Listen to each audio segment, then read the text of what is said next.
Sanctuary's been here for about 10 years. We came up to Vermont about a year ago, almost exactly. We have primarily focused on chickens, although we have a few ducks scattered among the birds. We've got mostly roosters. I would say actually we have more roosters than hens, and that's something that we've done pretty consistently and will continue to do.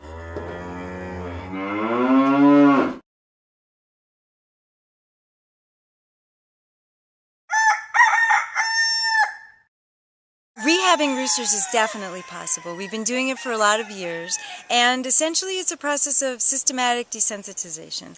And what that means is roosters have been taught to fight. They don't fight naturally. They spat, they have conflicts, they don't fight to the death, or even fight to severe injury. That's not evolutionarily sound. So all of their protective instincts and all of their fierce instincts have been essentially cultivated into death machines. What we do is teach them that doesn't have to be the way.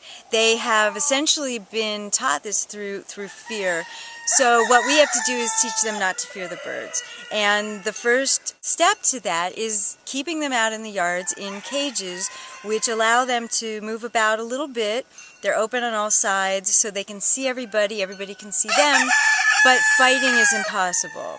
And they have a while to look at everybody and to see, oh, they're not fighting all the time, and I don't have to fight.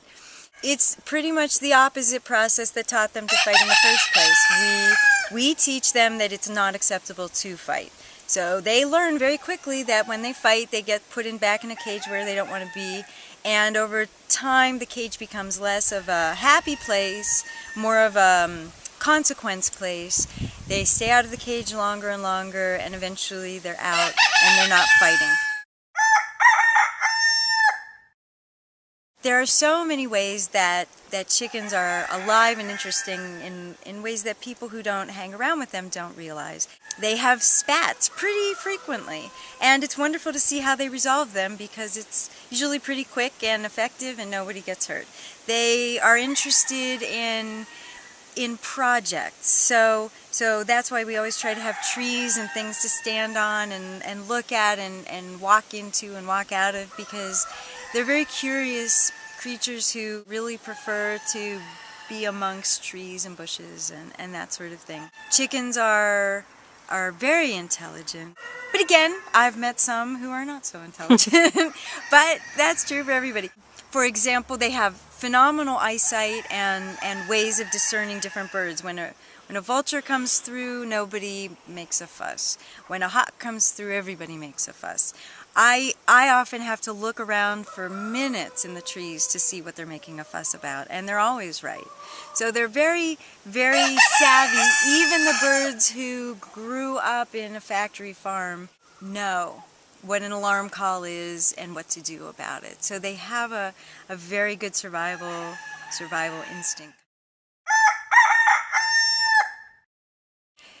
Veganism is a critical first step to doing anything for animals. Whenever I hear about somebody who loves animals but eats them as well, I remind them that it's not really a gesture of love to exploit and kill and torment the creature you profess to love. If you care about animals, you must be vegan. And the only way I can think of at the moment to express that is to say that if one considers oneself a feminist, one cannot believe that it's ever okay to rape a woman. And that sounds ludicrous because we all agree with that, and that's what I mean by a no-brainer. There is no thought necessary. Veganism is a no-brainer. It has to happen. There's no reason not to be vegan.